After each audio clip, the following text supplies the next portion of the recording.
Hello दोस्तों, आज हम शुरू करने जा रहे हैं एक्सेल की कंप्लीट सीरीज। इसमें मैं आपको एक्सेल की पूरी इन्फॉर्मेशन दूंगा, कैसे कैसे यूज़ होता है, कौन से टूल्स यूज़ होते हैं। तो चलिए शुरू करते हैं। हम सबसे पहले एक्सेल को ओपन करते हैं। तो ये एक्सेल जब आप ओपन करेंगे तो इसका यह इंटरफेस है। सबसे पहले हम एक ब्लैंक एक्सेल शीट ले लेंगे। एक्सेल शीट ओपन करने के बाद ये इंटरफेस ऐसे कुछ एक्सेल आपको दिखता है। सबसे पहले यहाँ पे कुछ टैब्स दिए होते हैं, फाइल्स होते हैं, home tab, insert, page layout, formula, data, views, ये कुछ टैब्स दिए होते हैं। फिर उसके अंदर भी कुछ बहुत सारे टूल्स दिए हुए हैं जिसका हम एक एक करके सब कुछ जानेंगे। तो सबसे पहले हम आ जाते हैं अपने होम टैब में। होम टैब में कुछ ये इतने सारे टूल्स दिए हुए हैं। सबसे पहले जो है इसमें कॉपी पेस्ट, इसको हम बाद में जानेंगे। सबसे पहले हम यहाँ से शुरू करते हैं। ये फ़ॉन्ट का टैब, यहाँ से फ़ॉन्ट है। यहाँ पे फ़ॉन्ट साइज़ छोटा बड़ा करने के लिए यहाँ से भी छोटा बड़ा कर सकते हैं। ये है फ़ॉन्ट को बोल्ड करने के लिए, इटैलिक करने के लिए, अंडरलाइन करने के लिए, बॉर्डर लगाने के लिए। बॉर्डर में भी यहाँ पे बहुत सारे टूल्स हैं, सबको एक एक करके जानेंगे बाद में। यहाँ पे कलर है, कलर चेंज करने के लिए।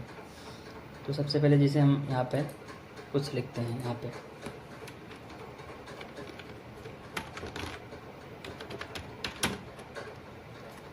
जैसे हमने यहाँ पे लिख दिया एक्सेल। अब इसको हमें फ़ॉन्ट चेंज करना है। फ़ॉन्ट चेंज करने के लिए यहाँ पे आ जाते हैं, बहुत सारे फ़ॉन्ट है। जो भी हमें यूज़ करना होगा उसको हम इस पर क्लिक करके उसको हम सेलेक्ट कर सकते हैं। या फिर आप ऐसे सेलेक्ट कर लें, यहाँ पे आप यहाँ पे टाइप कर लीजिए कैम्ब्रिया, मैं सेलेक्ट कर लिया।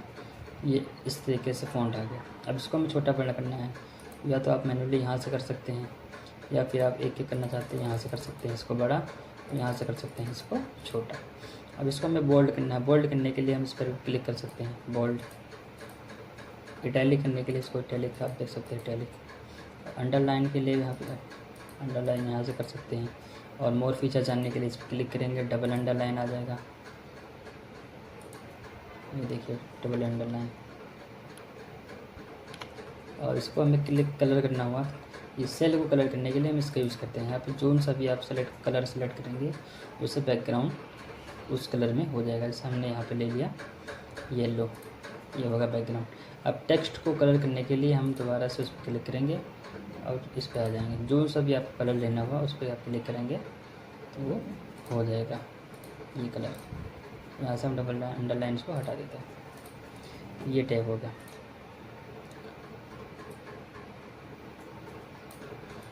अब हम यहाँ पे अगले में आते हैं। ये होता है अलाइनमेंट, टेक्स्ट को अलाइनमेंट करने के लिए। ये है टॉप अलाइनमेंट। अभी आप देख सकते हैं, यहाँ पे मैं दिखाता हूँ। ये हमने लिखा हुआ है एक्सेल। अभी ये अंडर अलाइनमेंट है। अभी हमें इसको ऊपर अलाइनमेंट करना है, तो इस पर हम क्लिक करेंगे तो ऊपर अलाइनमेंट हो गया।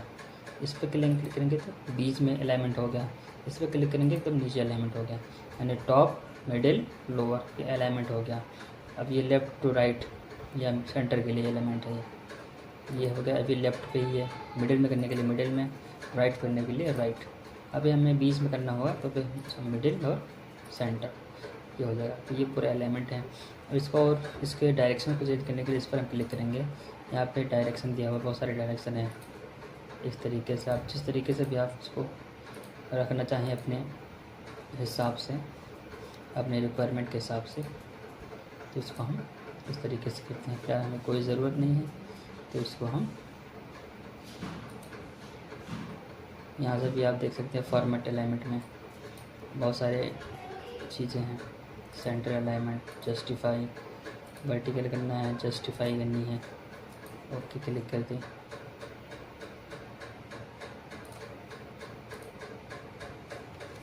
तो जिस तरीके से आपको अलाइनमेंट की ज़रूरत है उस तरीके से आप इसको सेट कर सकते हैं। उसके बाद ये है कुछ डिक्रीज इंडेंट और इंक्रीज इंडेंट। इसका यूज़ देखिए कैसे करते हैं।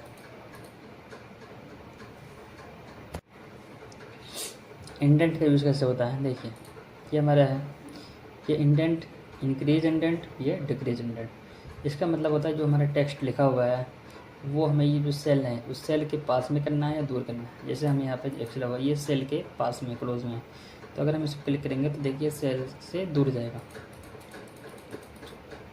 अगर हमें पास में करना है तो डिक्रीज इंडेंट करेंगे। तो इसका ये यूज होता है। और जैसे हमें ये चीज़ें बहुत बड़ी चीज़ें लिखी हुई हैं, एक्सेल इस वेरी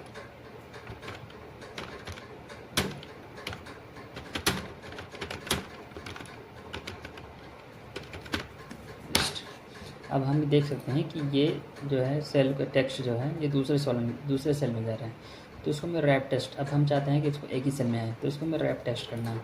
इस पर क्लिक करेंगे, रैप टेस्ट कर देंगे, इस पर क्लिक कर देंगे, ये एक ही सेल में पूरा डाटा आ जाएगा।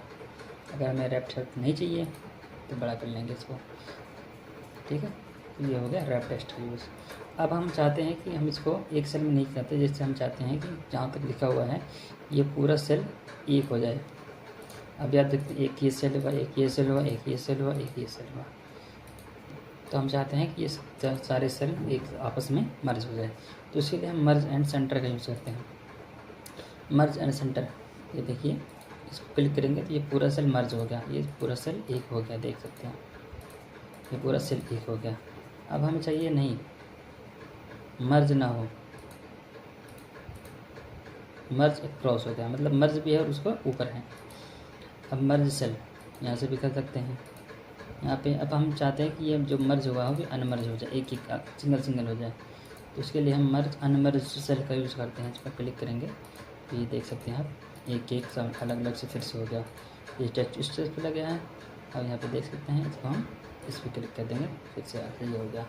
इसको रैप टेस्ट करना होगा, रैप टेस्ट कर लेंगे, या फिर मर्ज करना हुआ तो फिर से हम इसको क्लिक करके मर्ज एंड सेंटर, ठीक है। और फिर आगे चलने के लिए आगे बढ़ते हैं।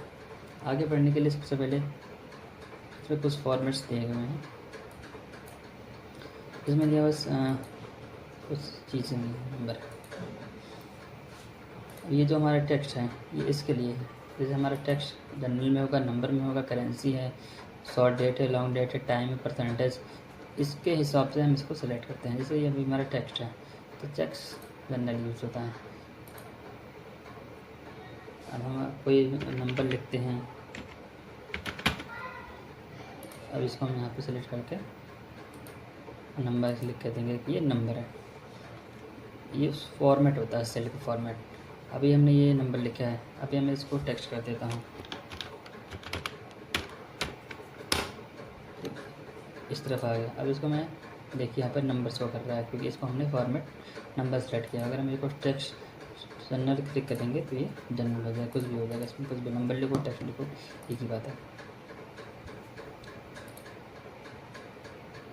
ओवरऑल इसका यूज़ ये होता है कि जो हमारे सेल के फॉर्मेट सेट करते हैं कि जो सेल है वो किस फॉर्मेट में होगा, उसका यूज़ करने के लिए हम यहाँ से इसको यूज़ करते हैं।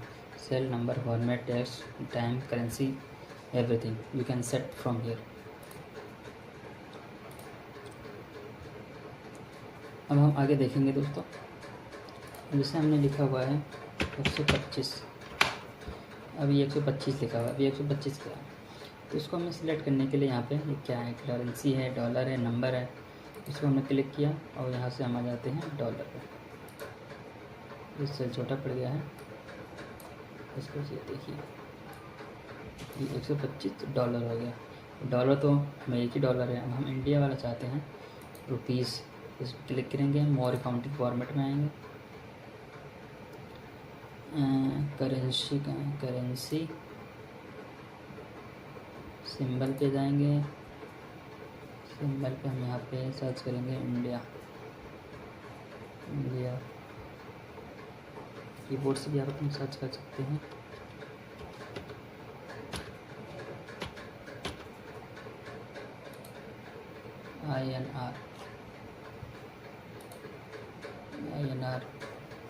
INR लिख के आ गया, लेकिन हमें सिंबल चाहिए। सिंबल के लिए दोबारा से फिर क्लिक करेंगे, मोर पे जाएंगे,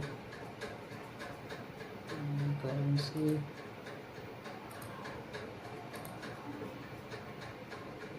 अकाउंटिंग सिंबल में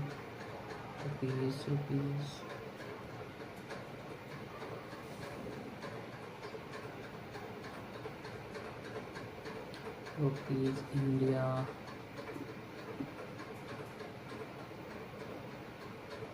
हिंदी, हिंदी आएगा ना, ये हिंदी, हिंदी के आगे रुपीज़ लिखा हुआ है, इस पर क्लिक कर देंगे और ओके, देखिए रुपीज़ आ गया। जितने भी लिखेंगे आप इसमें, यहाँ पे मैं लिखता हूँ 525 रुपया, 625, 725 रुपीज़। या जो सिंबल है वो ऑटोमेटिक अपना आप उस पर सेट होता रहेगा। और ये परसेंटेज है, परसेंटेज लगाने के लिए हम इस पर परसेंटेज लगा, इस पर क्लिक करके परसेंटेज लगा देंगे, परसेंटेज हो जाएगा इसमें 100 से मल्टीप्लाई होता है, इसलिए 100 डबल जीरो बढ़ गया। अब ये यहाँ पे हम जैसे मान लीजिए 525.635 हमने लिखा। अब दशमलव के बाद 4 अंक हैं, हमें चाहिए कि नहीं 2 अंक होना चाहिए, 2 अंक होना चाहिए, तो यहाँ से आप इसको कम कर दीजिए, या फिर हमें नहीं चाहिए 3 अंक चाहिए, तो यहाँ से आप बढ़ा लीजिए। जितना बढ़ाना है इधर से, घटाना है तो आपको इधर से इसका यूज़ होता है। ठीक है, तो यहाँ तक ठीक है दोस्तों।